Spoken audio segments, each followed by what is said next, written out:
বর্ষাকালে যখন তখন আকাশ কালো হয়ে নামে ঝুম বৃষ্টি। এই হুটহাট বৃষ্টিতে ভিজে কখনো স্যাঁতস্যাঁতে অনুভূতি নিয়ে দিন কাটাতে হয়, আবার কখনো বা ঠান্ডা জ্বরের কবলে পড়তে হয়। কিন্তু একটু সতর্ক থাকলে বৃষ্টিতে ভিজে নয়, বরং আনন্দ নিয়ে উপভোগ করা যায় বর্ষার সৌন্দর্য। বর্ষাকালে হুটহাট বৃষ্টি থেকে নিজেকে কিভাবে নিরাপদ রাখবেন তাই নিয়েই আজকের এই ভিডিও। ব্যাগে একটি ফোল্ডিং ছাতা রাখুন।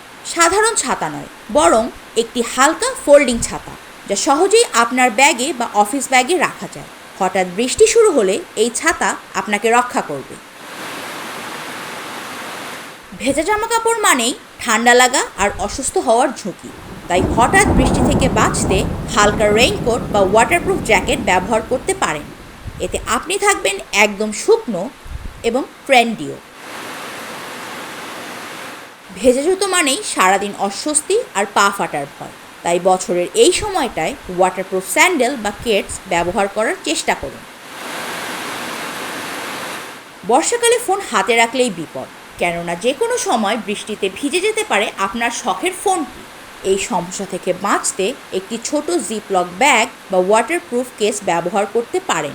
শুধু আপনার ফোনই নয়, বরং আপনার ইয়ারফোন বা পাওয়ার ব্যাংককেও ভিজে যাওয়া থেকে বাঁচাবে এটি। বর্ষা মানে শুধু কাদা পানি নয়, একটু সতর্ক থাকলেই এই সময়টাকেও উপভোগ্য করে তোলা যায়। সামান্য প্রস্তুতি রাখুন, ভিজে না গিয়ে উপভোগ করুন বৃষ্টির প্রতিটি মুহূর্ত। Desk report, the financial express.